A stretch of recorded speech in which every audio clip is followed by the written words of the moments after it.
The blinding luminescence of the Empyrean bloom had not subsided. It was a perpetual dawn, an ecstatic, unyielding radiance that permeated the very fabric of Kalen's new reality. He was no longer the architect of sorrow, but a mote of dust caught in a hurricane of pure, unadulterated joy.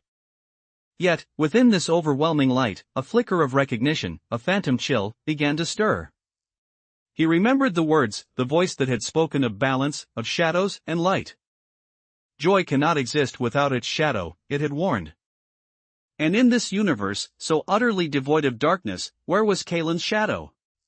Where was the despair he had once commanded, the very essence that had defined him?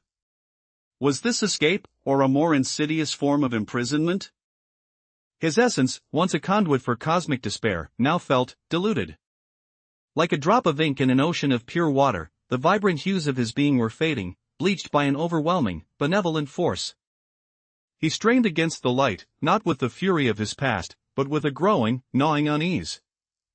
Suddenly, a tremor ran through the luminous expanse. Not a physical tremor, but a ripple in the very flow of existence. It was subtle, almost imperceptible, like a forgotten dream stirring in the subconscious of the universe. And from that ripple, a form began to coalesce. It was not of light, nor of the void Kalen had known. It was an echo. An echo of his former self, yet twisted, warped, and imbued with a chilling darkness that the Empyrean bloom had seemingly purged.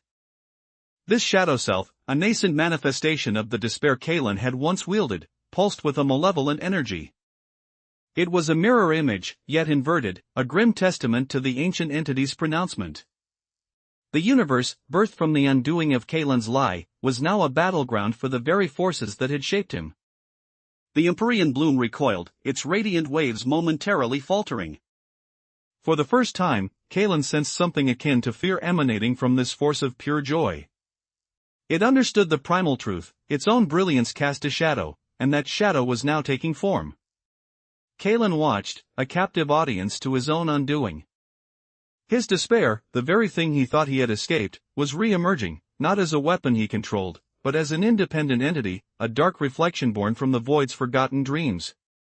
The ancient entity's grand design was unfolding, a cosmic dance of creation and destruction, of light and shadow, with Kalen caught at its heart. He felt a strange pull, a resonance with this burgeoning darkness. It was a part of him, a twisted fragment of his past that the Empyrean bloom could not erase, only suppress. And as the shadow self solidified, its form contorting into something monstrous and familiar, Kalen realized a terrifying truth. He was not merely a prisoner of light, he was the anchor for the coming darkness. The ancient voice returned, a whisper in the heart of the nascent universe, the genesis is not complete, for the shadow finds its form in the absence of its light. And you, Kalen, are the bridge, the harbinger of the balance. Suddenly, the shadow surged. It was not directed at the Empyrean bloom, but at Kalen himself. A tendril of pure, icy despair lashed out, not to destroy him, but to reclaim him. He felt himself being pulled, not towards the blinding light, but into the deepening abyss of his own reawakened shadow.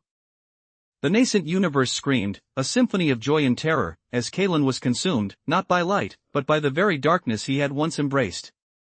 The struggle for creation had truly begun, and Kalen was its first casualty, or its first weapon.